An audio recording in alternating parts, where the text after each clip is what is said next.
This is Guns and Butter. Something happened in here. Yeah. What it is ain't exactly clear. There's a man with a gun over. The encouraging thing, I think the exciting thing about the present moment is we've been able to identify two big challenges to this idea of central banks ruling the world, bankers dominating the governments, and the state as a kind of committee to serve the interests of bankers, right? As we see most recently now with the European Union in the Greek crisis. I'm Bonnie Faulkner. Today on Guns and Butter, Webster Tarpley. Today's show, From Donetsk to Athens, popular governments challenge privately controlled central banks. Webster Tarpley is an economic historian, author, and lecturer. He is author of Against Oligarchy, Surviving the Cataclysm, Your Guide Through the Worst Financial Crisis in Human History, 9/11 Synthetic Terror Made in the USA, Obama, The Unauthorized Biography, and co-author of George Bush, The Unauthorized Biography. He is a leader and activist with the United Front Against Austerity and the Tax Wall Street Party. On today's program, we discuss the social, economic, and political revolutions taking place in Donetsk and in Greece.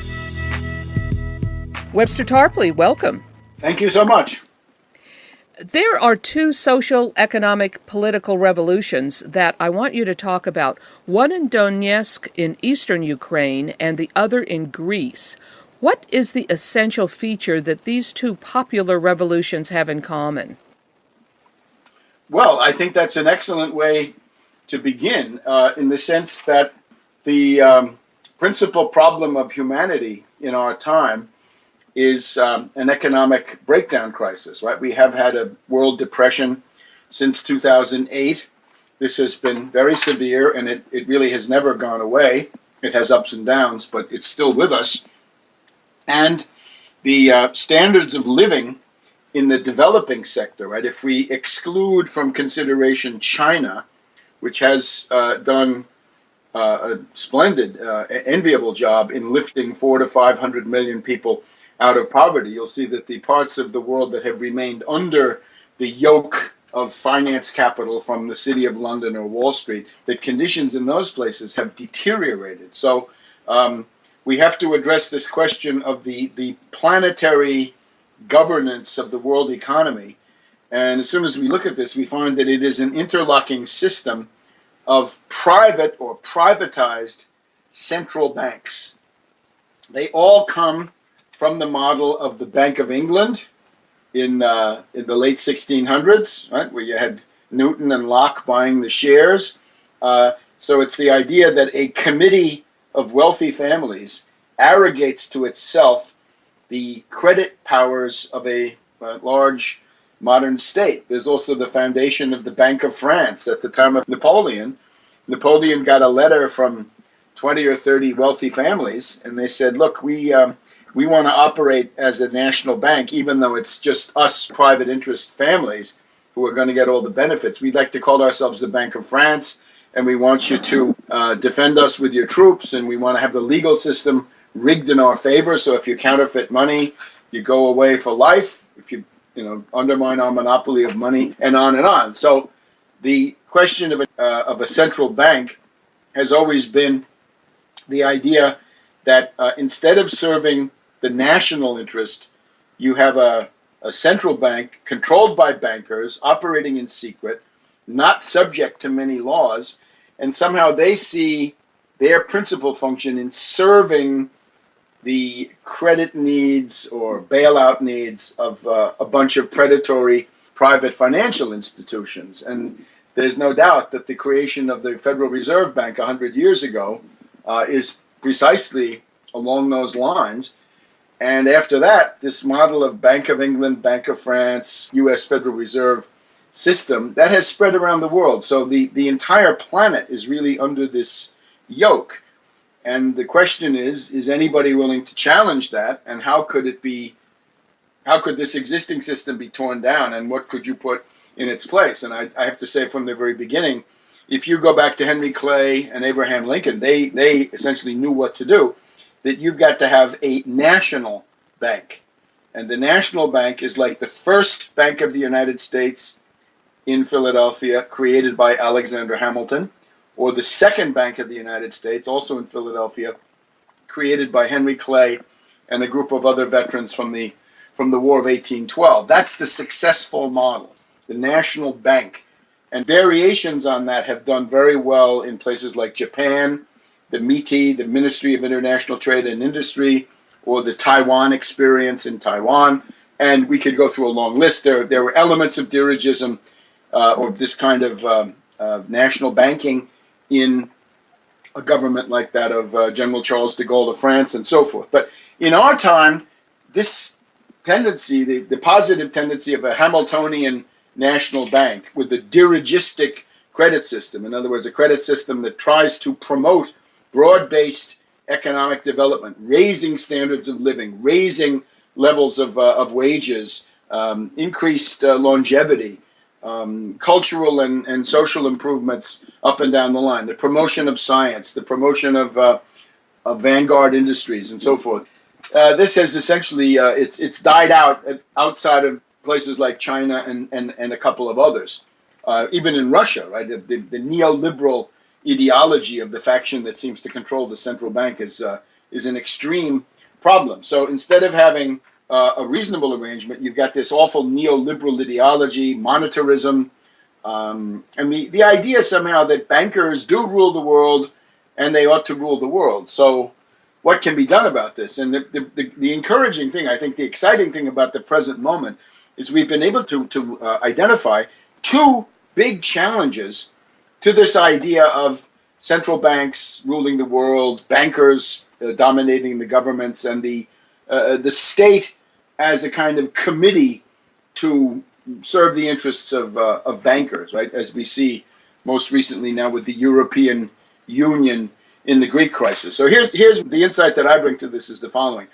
In this springtime, April and May of 2015, I've had the extremely remarkable opportunity to visit the Donetsk People's Republic. That is to say, one of the two provinces or oblasts which have been carved out of eastern Ukraine and have become separate and sovereign states, right? Claiming sovereignty, perhaps looking towards an eventual union with Russia, but at the moment that is not the reality.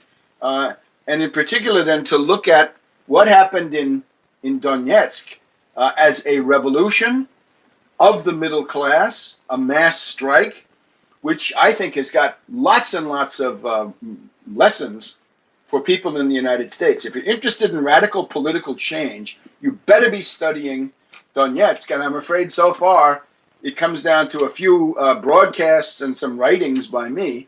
I seem to be the one who's got the monopoly on this, which I don't want to have. I want everybody to know about it because I want you to support the Donetsk People's Republic. They are doing important things. The most important thing that they've done is that they've nationalized their entire banking system. Their banking system was broke. It was controlled by foreigners from Kiev.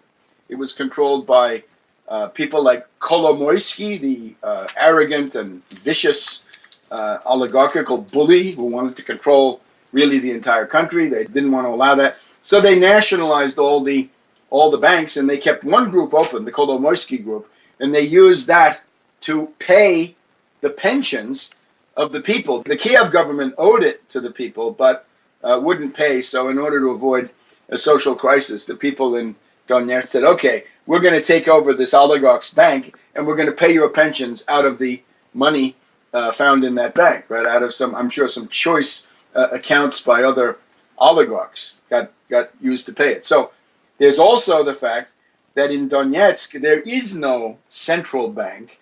So they were using the Ukrainian hryvnia for a while, and they would also use the Russian ruble. But when I was there, one of the masterminds of this entire process, a guy called Boris Litvinov, written Boris Litvinov, who is, I think, a kind of a genius of this process. He showed a group of journalists, me one of them, what he called a monetary token, which was a banknote. You can see this on tarpley.net, which was a banknote which they were going to use as a legal tender. So they've essentially taken over the functions of a national bank.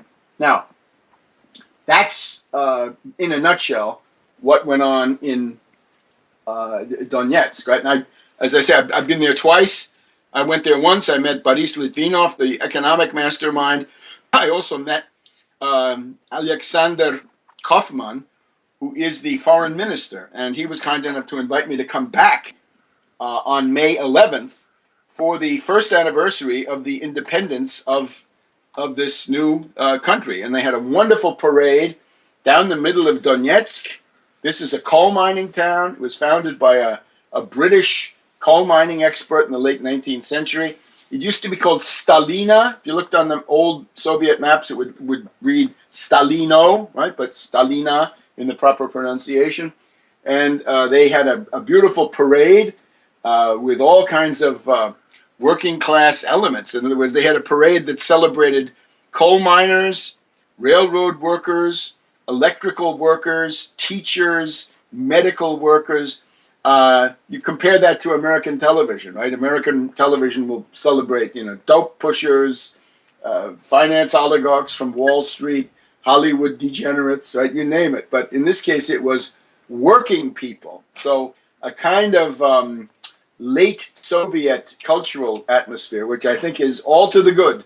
It's highly interesting what they've done. But again, for our purposes, what they've been able to do is, since they're not a member of the International Monetary Fund, they're not a member of the European Union, they're not a member of the World Trade Organization, they can pretty much do what they want. And they've been nationalizing the banks.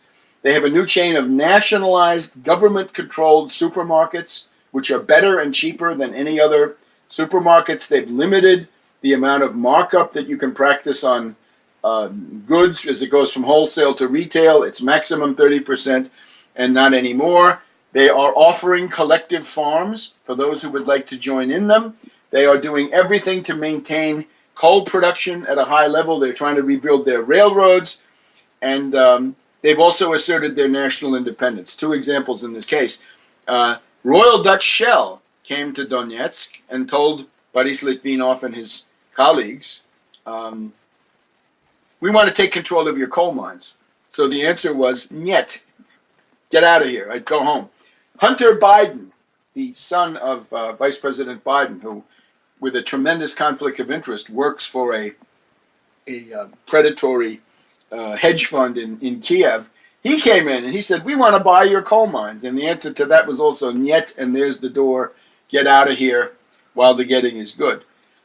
So they've done all this stuff, right? They're rebuilding the transportation system, and they're not worried about IMF rules or WTO rules.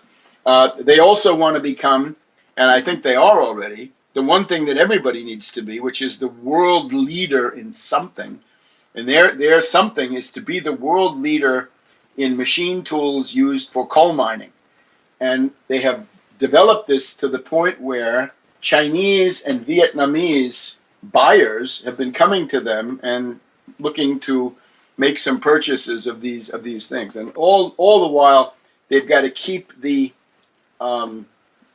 railroad system going. They also have another I think, earth-shaking thing, which is, in this world of Malthusianism and pessimism and the notion of the limits of growth or the carrying capacity of the earth and how humanity is a cancer on the planet and all this, the line coming from the government in Donetsk is, we don't have enough people. We had 5 million at the end of the Soviet era. We had 4 million when the troubles began last year, and now we're probably down, another million lower than that. We need people. And he said, this is Litvinov talking, I'd like to have 3 children per family, and I'm willing to back that up with family allowances, with prenatal care, and all the rest of it, because we need people. In other words, he's understood the essential fact of economics, which is that people are wealth. And if you're a capitalist entrepreneur and you can't make a real profit out of human labor, you should find something else to do. And in this case, it would be, as he put it, a social state. In other words, it's a kind of dirigism, perhaps tinged with socialism, but certainly not anything more than that. In other words, it's going to be viable. And he says we don't want to put a yoke over the country. We simply want to guide the progress. So there's a successful rebellion against the banks and the central banks going on in Donetsk. I'm speaking with economic historian and author Webster Tarpley. Today's show, From Donetsk to Athens, Popular Governments Challenge Privately Controlled Central Banks. I'm Bonnie Faulkner.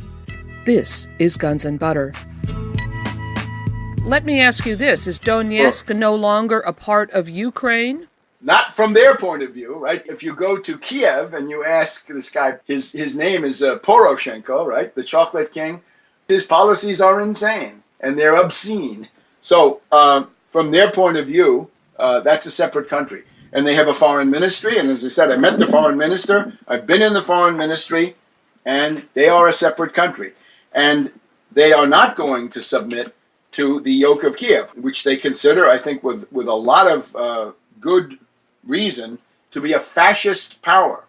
In other words, the people who dominate Kiev are the followers of Stepan Bandera, who was the leading Quisling and Nazi collaborator of Ukraine. And he created a division of the Waffen-SS, right, the worst killers on the Nazi side. Well, he was a part of that. So he fought against the Soviets, but also committed atrocities against Ukrainians, against Jews, and against Poles. Another interesting story, right? Today, the Polish government is all in favor of the Kiev regime, but those Bandera people are the ones who killed a whole bunch of Poles in earlier days, right? Fighting over where the border should be. So it's an independent country. And again, they don't have the IMF, they don't have the World Trade Organization. They can do pretty much what they want. Who is the new president of the People's Republic of Donetsk? Zakharchenko. Here's a good example. Zakharchenko. He is an electrical engineer who worked in a coal mine. And he is now the president of the country. And I would urge you to ponder that. What would that mean? Look at this country. You practically have to be a certifiable parasite to get anywhere in the upper echelons of government. In other words, you've got to be an unscrupulous lawyer or a predatory financier or some combination of that. I mean, look at who we've had. Or just a demagogue, right? A professional demagogue. But those are usually lawyers, once again. And you've got to get these billions and billions of dollars. The president of the country is an electrical engineer working in a coal mine. And he was close enough to the fighting a couple of months ago to get wounded. He went out there and put his life at risk. Imagine that. Imagine a U.S. president doing anything of the kind. Not that we want to have such situations, but I'm just urging you to consider this stuff. So, again, as with the parade that honored working people who produce things and tangible physical wealth, manufacturing gets created, we don't have that, right? It's just unthinkable. Imagine a 4th of July parade that featured coal miners and railroad engineers and electrical engineers and teachers, right? The most reviled of all the categories these days because of the campaign to take down public education. Just think about that, right? Think about what that means culturally and politically. So I have high hopes. I wish them all the best, and I urge people in this country, stop swallowing the official propaganda. It's a tissue of lies. That woman, Victoria Nuland, rightly said the U.S. had invested $5 billion, $5 billion with a B, into creating these various Nazi and fascist groups in Ukraine, as well as the ones that hide it a little bit more. But the right sector and such people, right? We've got Yatsenyuk, we've got Chanibok. He's the head of one of these organizations, and above all, Yarosh. And Yarosh is probably the most violent. And as his power grows in Kiev, you have more and more political assassinations. When I was there, you had people who were, critical of the Kiev government were getting killed at a rapid rate. Well, now let me ask you this about Donetsk, because Most people have not heard about what you're talking about. Now, is Right. Donetsk no longer under military attack from Kiev? Oh, it's absolutely under attack. I'll give you some examples. Right, this is the most I've been under fire. Now, I've been in Libya under the bombing, and you'd hear this faraway whistle of the NATO bombers way up where you couldn't even see them, but the bombs would come down. Right, in other words, death in Libya came as a bomb, destroying a building with absolutely no warning. And I saw a man, an engineer, Al-Khwaldi, near Tripoli, whose two daughters and wife had been killed by a cowardly NATO bombing raid on his house in the middle of the night. So that was Libya, and that was bad enough. In Syria, the typical situation you'd be in is you're riding in your van between, I don't know, Damascus and Homs, or coming back late at night, and you'd be told, you'd see that the driver was talking on his cell phone, and then we'd be informed, well, we can't go the way we wanted to go because terrorist rebels had taken over the highway 10 miles ahead of us, so we've got to peel off and go through some circuitous route. Right? That was the situation in Syria. Now, in Donetsk, especially the first night in Donetsk, you have to realize that sound travels further at night. It can be heard more easily at a distance. So you'd be sitting in what was a fine hotel, a couple of them that I've been in now in Donetsk, in the middle of town. One is the Stolichny. This was a great hotel, and is. But you'd be trying to go to sleep in your room, and you'd begin to hear artillery fire. Right? You'd begin to hear boom, boom, boom, and that was either 150 millimeter artillery or some kind of rocket, maybe a Grad being fired. Hard to tell. And then you'd hear this constant chatter of small arms fire, like ping pong balls, like pop, pop, pop, pop, pop, pop, pop, pop, pop. And with the winds blowing a little bit and the night air carrying the sound, you'd get to think that stuff was pretty close. So that was one thing, to be in your hotel room. But then you'd go out to the northwest of the city of Donetsk, and this is the area which is opposite the Prokofiev International Airport. Now, people remember Sergei Prokofiev, right? Lieutenant K.G. Sweet. He's a very interesting composer that I've always liked, going back as far as I can remember. This Prokofiev was from Donetsk. So the airport is named after him. Now, the other thing, though, is you go to the neighborhoods that are close to the airport. The airport is a battleground. The one thing that shields you a little bit is that there are these slag berms, by which I mean the byproduct of coal mining is slag. It's kind of cinders and mud and other stuff. And as you go around in the Donetsk province, you got to realize this is one of the biggest coal mining regions in the world. And it was, under the Soviets, it was probably the most industrialized region of the world, right? More than anything in the U.S., because you had the coal coming up in the Donetsk area and the iron ore in this area of Krivoy Rog, somewhat west. And those two things together, the coal and the iron, meant steel, and the Soviets wanted this, right? And there was also this huge dam on the Dnieper River, which was providing the hydroelectric. So you go to the northwest side of Donetsk, and you get yourself into a neighborhood like the Oktyabrskaya, right, the October Revolution neighborhood of town, or Spartak, close to that. So you're very close to the airport where the fighting is going on all day long, where snipers are at work, right? We saw one of the things we examined was a sniper rifle of German manufacture, right, an extremely deadly thing that had been captured, right, because the sniper had been eliminated, right? So they got the rifle and brought it back. So all kinds of shooting going on, but the slag berm protects you. In other words, it's like a mountain several hundred feet high between the main shooting and you. Except that with the time I was there, we were able to go to this Oktyabrskaya neighborhood. You talk to old people, talk to pensioners. You go down into these are not really fallout shelters or blast shelters they have. In the basement of the apartment houses, there are these sort of nooks or places where you can take cover, but the air is bad, smells bad. You don't want to be there. But a lot of them live down there because if you go up into your house, you might get a rocket or a shell through the window. So in my case, you could hear the boom, boom, boom, but they were shooting over our heads.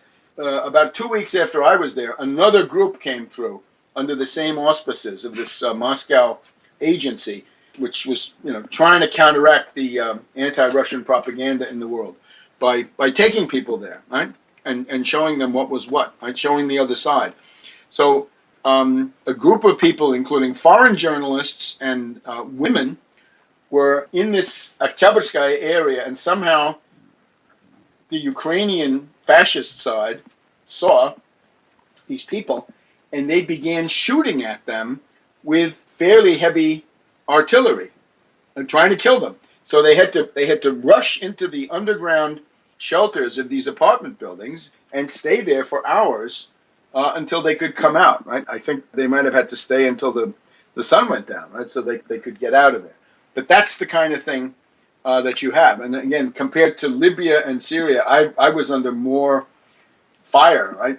I was getting shot at more in Ukraine, in Donetsk People's Republic in particular. So that's going on. And it flares up and then it flares down. I don't see any evidence of Russian troops. I didn't see any. I think I might have some way to tell from various reasons. You can tell differences in the local accent. The Russian uniforms were nowhere to be found. Russian vehicles with Russian markings, none of those. Not in the city of Donetsk or anywhere nearby. So I think that's about what it is. I'm speaking with economic historian and author Webster Tarpley. Today's show, From Donetsk to Athens, Popular Governments Challenge Privately Controlled Central Banks.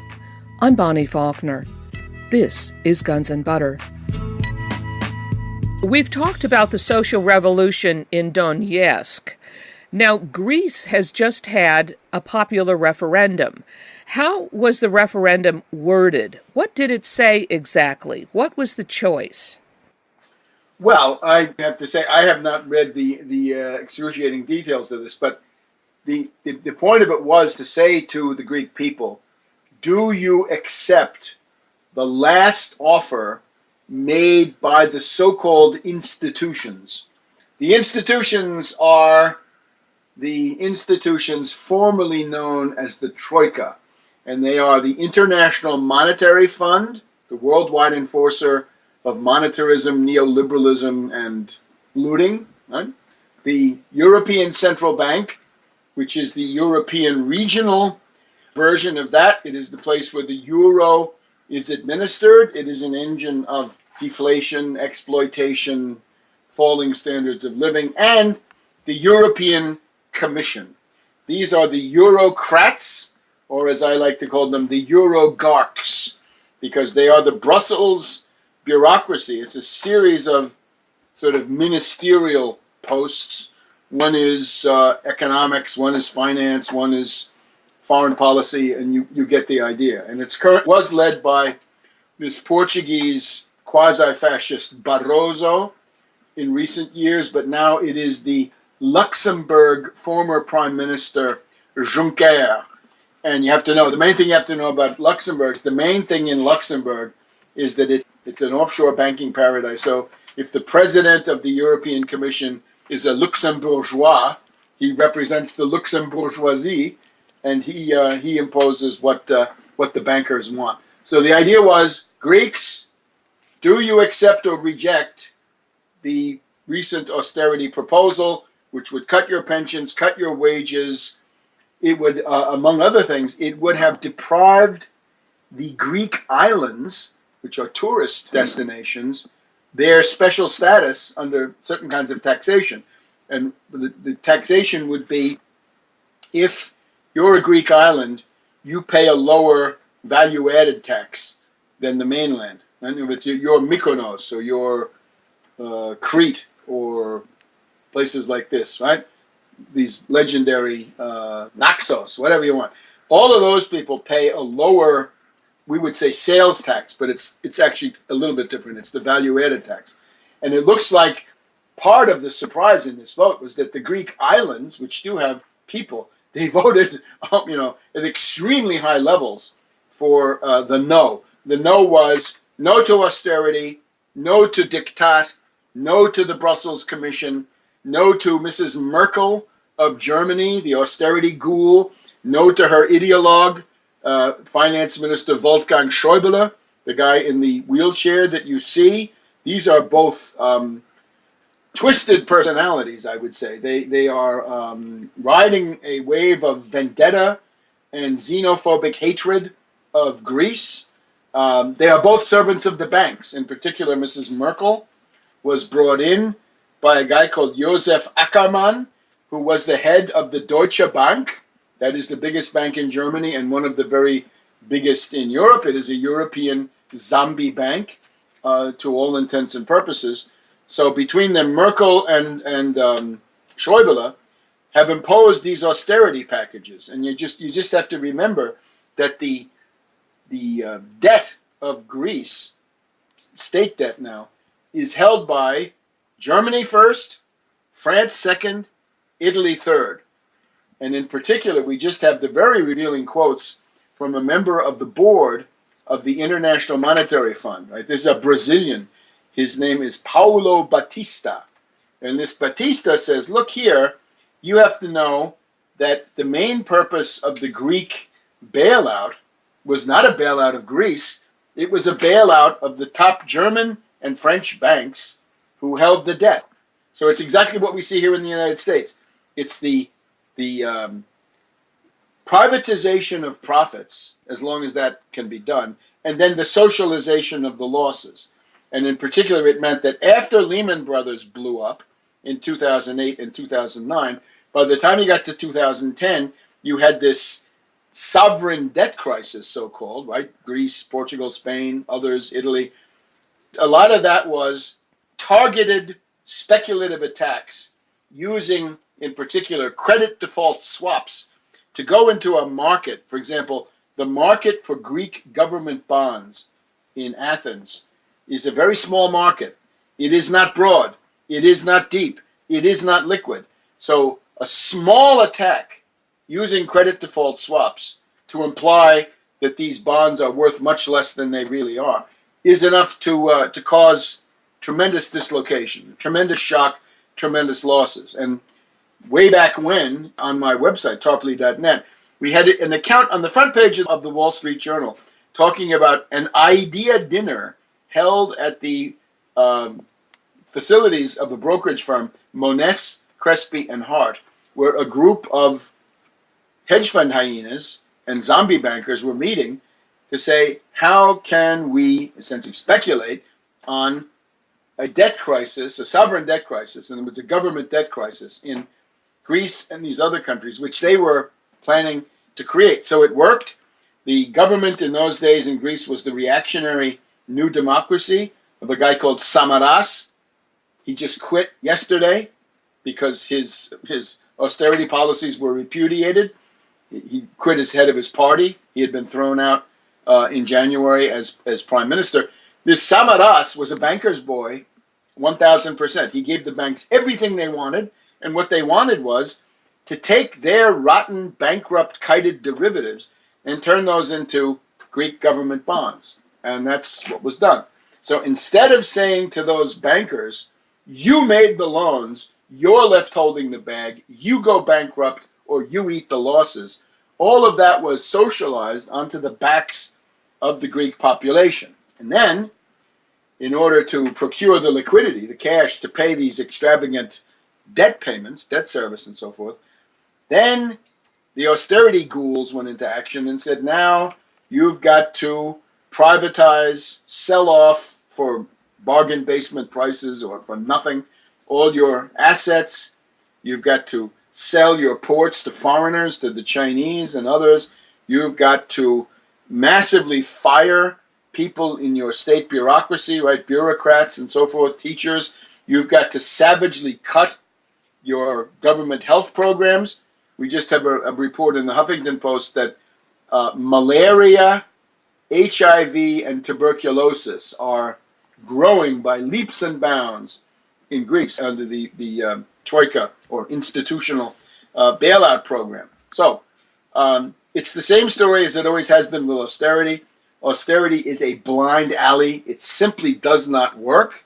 It's impossible, and you're going to have less chance of collecting any of the debt service with austerity than you would under some other system, right? In other words, any system is better than austerity. Austerity simply is a blind alley, and it never allows you to get out of it, right? You get into a death spiral, and that's exactly where Greece was. Now, we've talked in the past about Syriza, right? I think we've done a whole program on that.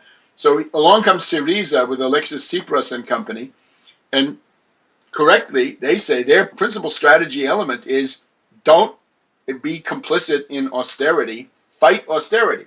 So I think, if anything, the Tsipras and company leadership, they might have had some confusion about the real criminal character of people like Mario Draghi at the European Central Bank from Goldman Sachs, or this unfortunate lady, Christine Lagarde, the head of the International Monetary Fund, accused of all kinds of corruption in her native France.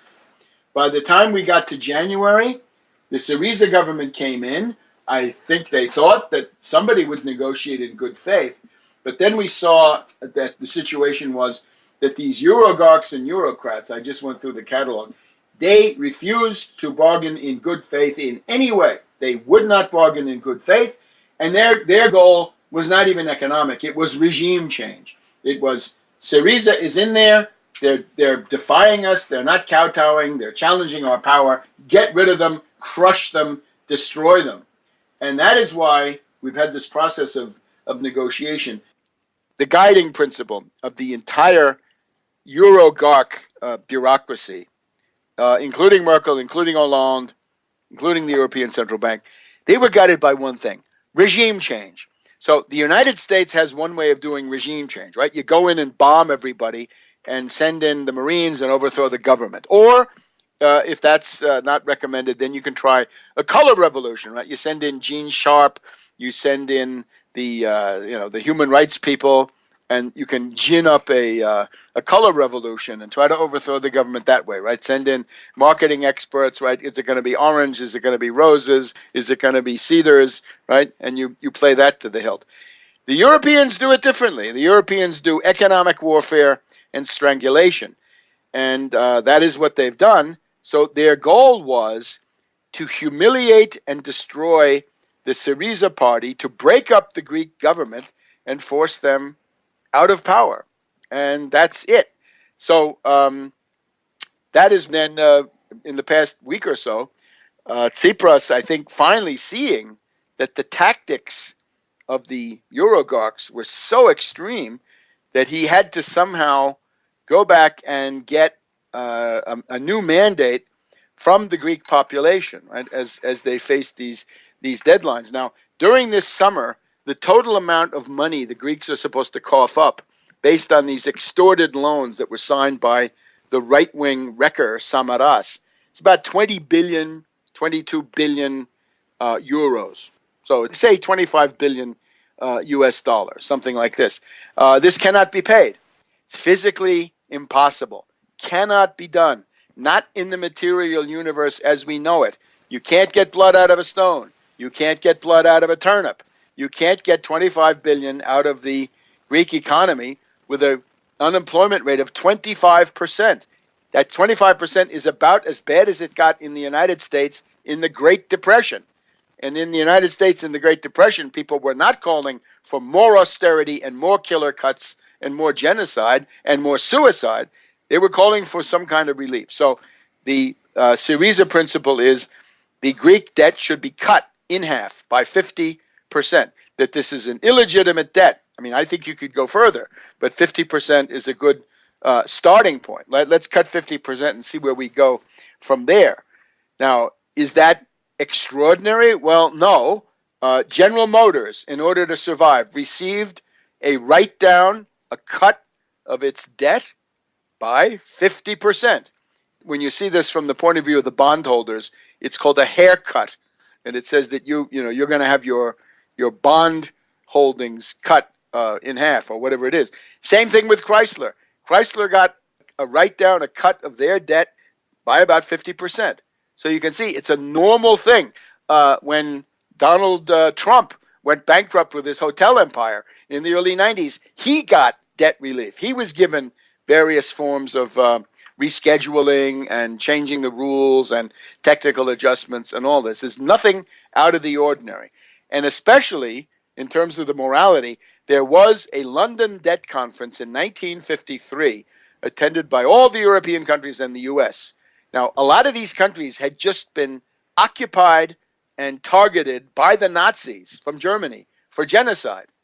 Nevertheless, the realism in those days, and the Soviet threat, I guess, helped a lot too, that at the London Debt Conference of 1953, Germany, fresh from Nazi crimes, was given a 50% debt write-down. And countries like Spain and Greece voted yes, give those Germans a 50% cut in debt. So you can see that there's a double standard being used here, right? The German population is so allegedly so self-righteous.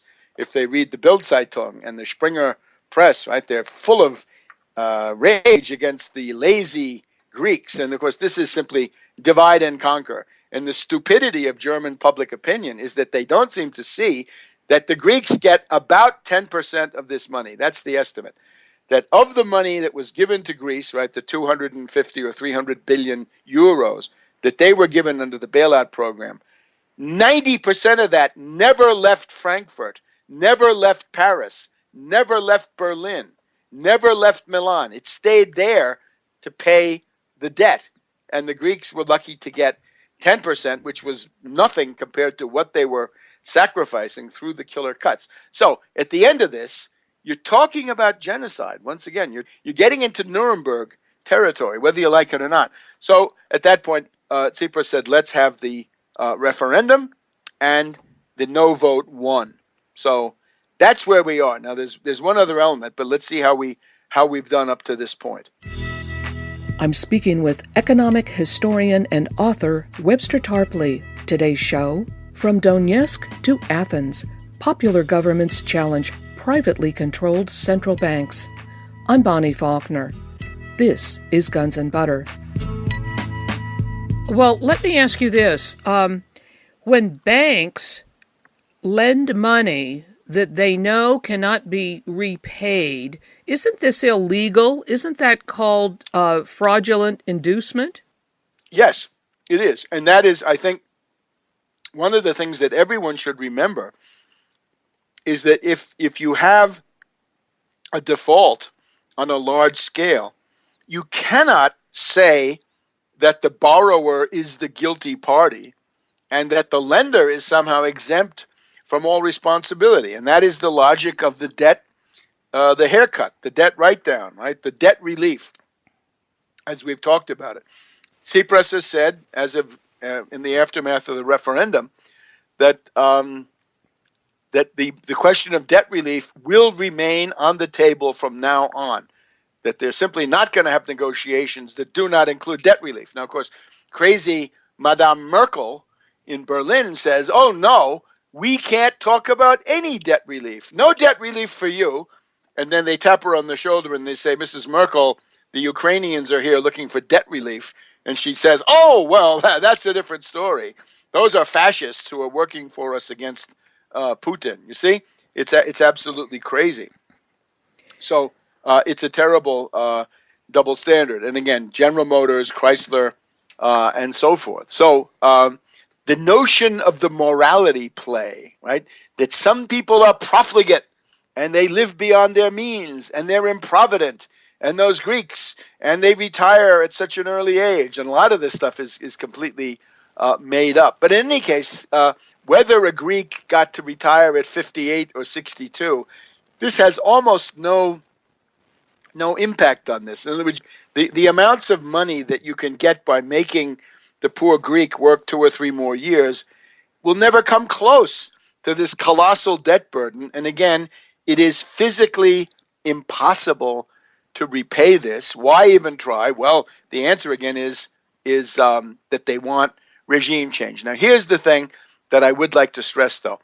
In the wake of the magnificent vote by the Greek people, right, that they had the moral intelligence and the civic courage to stand up and say no.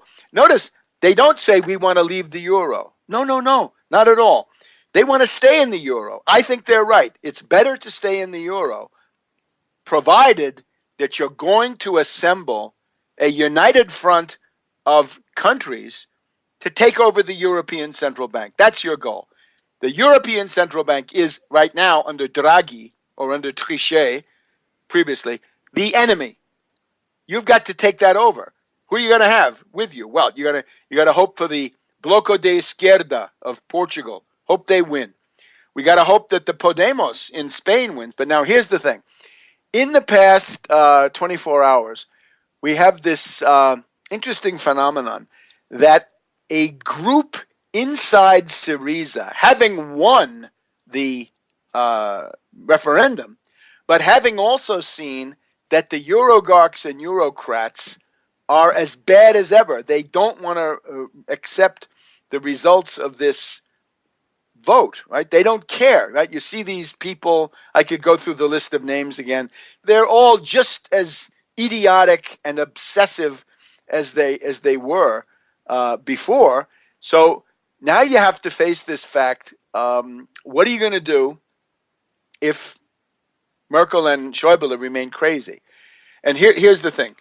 There's no way to kick a country out of the European Union, nor to kick a country out of the Eurozone, Euroland, or European Monetary Union, the countries that use the euro, right? In the European Union, we have, Britain, Poland, they have their own currency, but then there's the Eurozone.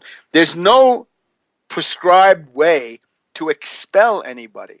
So it's not like they're going to have a vote and say, you Greeks have violated our European rules because you are lazy and you didn't pay and you defaulted last week on 1.7 billion to the IMF, so you're out. No, it's going to be silent bureaucrats at the European Central Bank in Frankfurt working for Draghi of Goldman Sachs, I might add, because that's where he spent his career.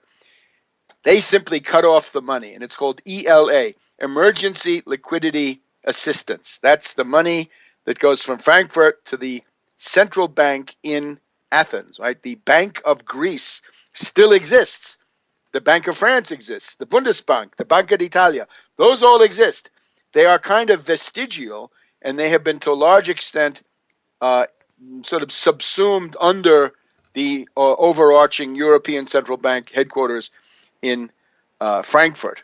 So this situation now is that if you want to have liquidity in Greece, you theoretically ought to get it from the European Central Bank. However, in Europe, the task of printing the money has been farmed out still to these vestigial national central banks, including the Bank of Greece. So now here's what we have. According to an article in the London Sunday Telegraph of yesterday, we are told that Greece may soon run out of money. What do they do if they run out of money? In other words, cash, right? Banknotes or money in all of its forms. We're told that there's a discussion, there's a debate between the finance minister Varoufakis, who since has quit 12 hours ago, right?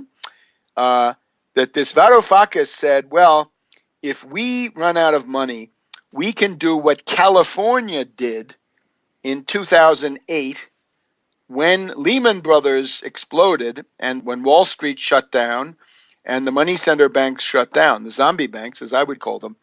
The state of California issued IOUs to suppliers, to contractors, and so forth. Now, what we're getting from Varoufakis is to say we should do the California IOUs. Now, I would have to say that's a bad idea. That's not going to work for any length of time. I would call that funny money. I would call that scrip, It's script, there's no doubt. That's exactly what script means. Or chits. And you're going to have a hard time with this. But is there an alternative, right? But what we find out in the same article by Ambrose Evans Pritchard, who is somebody who I've known for decades. He's somebody with rather intense relations with the British intelligence world, if you see what I'm getting at. So he said, look, there's also a more radical group inside Syriza. And now let's focus on this group. The radical group inside Syriza wants what? Ambrose Evans Pritchard said what they want is, first of all, to nationalize all the banks, all the commercial banks, right? They get nationalized. Now, it sounds like Donetsk, huh? Sounds good. I think that sounds pretty good. But then there's more. Then they say the hysterical propaganda has been coming from various reactionary news organs who say that the Cyprus model of 2 years ago is going to be repeated in Greece. And it means what they call a bail-in. In other words, if you have more than 8,000 euros in your account, somebody's going to come and steal everything over 8,000. Right? It's a recipe for a banking panic. It's insane. It's also theft. You can't do this. Right? You can't steal money from people at that level. So the radical group inside Syriza says, we don't want any part of that. We're not going to steal anybody's bank account. We don't want to bail in. No bail in. So otherwise, what can they do? The answer, according to this group, is to say, let's look at the emergency clauses of the Treaty of Lisbon. Right? We got to go back and look at these treaties under which the European Union operates. Right? The Treaty of Rome in the 50s, the Treaty of Maastricht around 1990, and then more recently, in the past, 5 or 6 years, there's been the Treaty of Lisbon. And under that, there are emergency clauses, right? There are emergency paragraphs that say if the center is knocked out, then these peripheral institutions, like the Bank of Greece, could indeed do what? They have the printing presses and they have the plates, in the case of Greece, to print 20 euro notes. So they could start printing them under a legal argument saying that the European Central Bank under Draghi is refusing, for reasons of blackmail and extortion, to provide us with our currency needs. So what is Draghi bound to do? If you look in these statutes, you're going to find it says the European Central Bank is obligated to provide currency and liquidity to all the member states. Well, they're not doing that, are they? They've reneged. They have committed dereliction of duty. They have done the dereliction of their treaty responsibilities. They can't do this.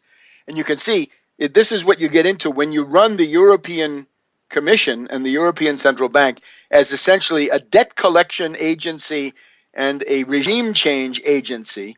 You get into contradictions of this type. So you want to sue Draghi in the European Court, and you want to do some other lawsuits along the same lines. Now, that came out yesterday in the London Sunday Telegraph, written by this somewhat notorious Ambrose Evans Pritchard, right?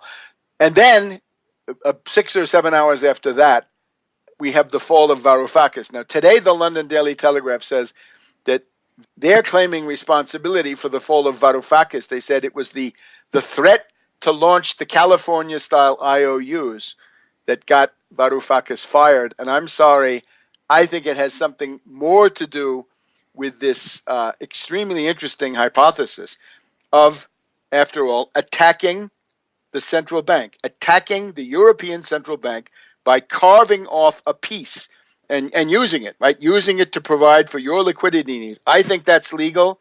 I think those are the sorts of things that take place in crisis conditions, and God knows we are. And they have a word for it. They call it requisitioning. To requisition the central bank. If you're in an emergency, you can't wait for the bankers to make up their minds because they're, of course, blinded by greed. So you've got to have the state power. You've got to have a statist approach. Yes, indeedy, a statist approach to go into that central bank and say, all right, guys, you're going to put aside your bank competition motives. We're going to run this place in the public interest, and that means start up those printing presses. We are requisitioning you. We are commandeering you. Now, you know my characteristic talk about this stuff, right? I've talked about nationalizing the Federal Reserve, federalizing the Federal Reserve, deprivatizing the Federal Reserve, right? Seize it, get control of it. Now we find, after years and years of this agitation, that here's a group reported in this case in Greece that wants to do that. They want to use the crisis to say, look, you, Draghi, have run afoul of this delicate technicality. You're cutting off our liquidity, and they are. They just announced it again today. European Central Bank says they're going to provide very low levels of currency input to Greece, despite the fact that they need it. Well, that's illegal.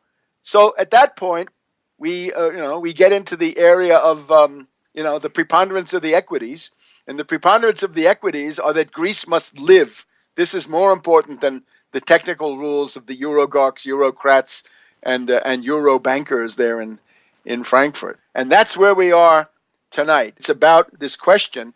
Somebody is going to have to begin attriting, let's say, the power, the overweening and illegal power of these privately owned and lawless central banks, right? And the only way it's ever going to happen, you can see it again and again, is under crisis and breakdown conditions. So I embrace this faction in Syriza, if that's what it is. This would be to show humanity the way out of the crisis, right? To get out of the world depression before it turns into dictatorships everywhere and indeed probable World War III, which is what happens if you let these things fester for too long. Webster Tarpley, thank you very much. Thank you. Authorized biography. He is a leader and activist with the United Front Against Austerity and the Tax Wall Street Party. On today's program, we discuss the social, economic, and political revolutions taking place in Donetsk and in Greece. Webster Tarpley, welcome. Thank you so much. There are two social, economic, political revolutions that I want you to talk about. One in Donetsk in eastern Ukraine and the other in Greece. What is the essential feature that these two popular revolutions have in common? Well, I think that's an excellent way to begin in the sense that the principal problem of humanity in our time is an economic breakdown crisis, right? We have had a world depression since 2008. This has been very severe, and it really has never gone away. It has ups and downs, but it's still with us. And the standards of living in the developing sector, right? If we exclude from consideration China, which has done a splendid, enviable job in... This is Guns and Butter. Something happening, yeah. What it is ain't exactly clear. There's a man with a gun over. The encouraging thing, I think the exciting thing about the present moment is we've been able to identify two big challenges to this idea of central banks ruling the world, bankers dominating the governments, and the state as a kind of committee to serve the interests of bankers, right? As we see most recently now with the European Union in the Greek crisis. I'm Bonnie Faulkner. Today on Guns and Butter, Webster Tarpley. Today's show, From Donetsk to Athens, popular governments challenge privately controlled central banks. Webster Tarpley is an economic historian, author, and lecturer. He is author of Against Oligarchy, Surviving the Cataclysm, Your Guide Through the Worst Financial Crisis in Human History, 9/11 Synthetic Terror Made in the USA, Obama, the Unauthorized Biography, and co-author of George Bush, the Lifting 400 to 500 million people out of poverty. You'll see that the parts of the world that have remained under the yoke of finance capital from the City of London or Wall Street, that conditions in those places have deteriorated. So we have to address this question of the planetary governance of the world economy. And as soon as we look at this, we find that it is an interlocking system of private or privatized central banks. They all come from the model of the Bank of England in the late 1600s, right, where you had Newton and Locke buying the shares. So it's the idea that a committee of wealthy families arrogates to itself the credit powers of a large modern state. There's also the foundation of the Bank of France at the time of Napoleon. Napoleon got a letter from 20 or 30 wealthy families, and they said, look, we want to operate as a national bank, even though it's just us private interest families who are going to get all the benefits. We'd like to call ourselves the Bank of France, and we want you to defend us with your troops, and we want to have the legal system that you've got to have a national bank. And the national bank is like the first Bank of the United States in Philadelphia, created by Alexander Hamilton, or the second Bank of the United States, also in Philadelphia, created by Henry Clay and a group of other veterans from the War of 1812. That's the successful model, the national bank. And variations on that have done very well in places like Japan, the MITI, the Ministry of International Trade and Industry, or the Taiwan experience in Taiwan. And we could go through a long list. There were elements of dirigism or this kind of national banking in a government like that of General Charles de Gaulle of France and so forth. But in our time, this tendency, the positive tendency of a Hamiltonian national bank with the dirigistic credit system, in other words, a credit system that tries to promote broad-based economic development, raising standards of living, raising levels of wages, increased longevity, cultural and social improvements up and down the line, the promotion of science, the promotion of vanguard industry rigged in our favor. So if you counterfeit money, you go away for life. If you undermine our monopoly of money, and on and on. So the question of a central bank has always been the idea that instead of serving the national interest, you have a central bank controlled by bankers, operating in secret, not subject to many laws, and somehow they see their principal function in serving the credit needs or bailout needs of a bunch of predatory private financial institutions. And there's no doubt that the creation of the Federal Reserve Bank 100 years ago is precisely along those lines. And after that, this model of Bank of England, Bank of France, U.S. Federal Reserve system, that has spread around the world. So the entire planet is really under this yoke. And the question is anybody willing to challenge that? And how could this existing system be torn down? And what could you put in its place? And I have to say from the very beginning, if you go back to Henry Clay and Abraham Lincoln, they essentially knew what to do.